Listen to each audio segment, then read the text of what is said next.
National Herald കേസിൽ സോണിയാഗാന്ധിക്കും രാഹുൽ ഗാന്ധിക്കുമെതിരായ കണ്ടെത്തലുകൾ തെളിയിക്കാൻ തെളിവുകളുണ്ടെന്ന് ഇ.ഡി.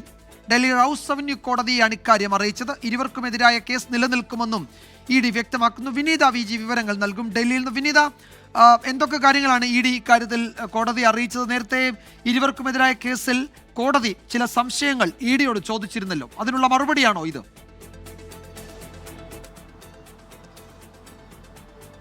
തീർച്ചയായും വിജയകുമാർ, അന്ന് കോടതി ആവശ്യപ്പെട്ടിരുന്നത് ഈ കേസുമായി ബന്ധപ്പെട്ട് കൃത്യമായിട്ടുള്ള തെളിവുകൾ ഉണ്ട് എങ്കിൽ അക്കാര്യം കോടതിയെ അറിയിക്കണമെന്നാണ് എൻഫോഴ്സ്മെന്റ് ഡയറക്ടറേറ്റിനോട് അന്ന് കോടതി ആവശ്യപ്പെട്ടിട്ടുണ്ടായിരുന്നത്. തുടർന്ന് ഇന്ന് ഈ കേസ് വീണ്ടും പരിഗണിച്ചപ്പോഴാണ് ഇ.ഡി. ഇതുമായി ബന്ധപ്പെട്ടുകൊണ്ടുള്ള തെളിവുകളും വിശദാംശങ്ങളും കണ്ടെത്തലുകളും കോടതിയെ അറിയിച്ചിട്ടുണ്ടായിരുന്നത്. നേരത്തെ തന്നെ ഈ നാഷണൽ ഹെറാൾഡ് കേസിൽ സോണിയാഗാന്ധിയും രാഹുൽ ഗാന്ധിയും 1ഉം 2ഉം പ്രതികളാക്കിയാണ് ഇ.ഡി. കുറ്റപത്രം സമർപ്പിച്ചിട്ടുണ്ടായിരുന്നത്.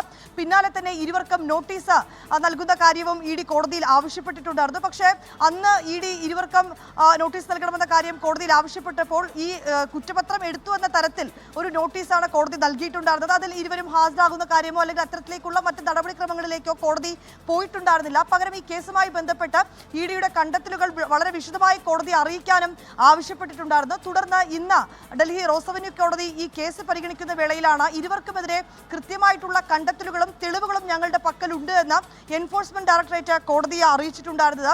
142 കോടി രൂപയാണ് രാഹുൽ ഗാന്ധിക്കും സോണിയാഗാന്ധിക്കുമായി ലഭിച്ചിട്ടുണ്ടായിരുന്നത്. ഇരുവരും ഇത് കള്ളപ്പണം വെളുപ്പിക്കൽ ഈ കേസിൽ നടത്തിയിട്ടുണ്ടെന്നും ഇ.ഡി. കോടതിയെ അറിയിച്ചിട്ടുണ്ട്. ഞങ്ങളുടെ കണ്ടെത്തലുകൾ സാധൂകരിക്കുന്നതിന് ആവശ്യമായിട്ടുള്ള തെളിവുകൾ ഞങ്ങളുടെ പക്കലുണ്ട് എന്നും ഇ.ഡി. കോടതിയെ അറിയിച്ചിരിക്കുകയാണ്. ഒപ്പം തന്നെ പ്രഥമ ദൃഷ്ടിയാൽ ഇരുവർക്കുമെതിരെ എടുത്തിരിക്കുന്ന PMLA ആക്ട് അനുസരിച്ചുകൊണ്ടുള്ള കേസ് നിലനിൽക്കുമെന്നും ഇ.ഡി. കോടതിയെ അറിയിച്ചിട്ടുണ്ട്. ഈ തുടർ നടപടികൾക്കായി ഇനി ഈ കേസിൽ വളരെ വിശദമായിട്ടുള്ളൊരു വാദം കേൾക്കാനാണ് കോടതി തീരുമാനിച്ചിരിക്കുന്നത്. ജൂൺ 2 മുതൽ 8 വരെ ഈ കേസിൽ വളരെ വിശദമായിട്ടുള്ള വാദമുണ്ടാകുമെന്നും അറിയിച്ചിരിക്കുകയാണ്.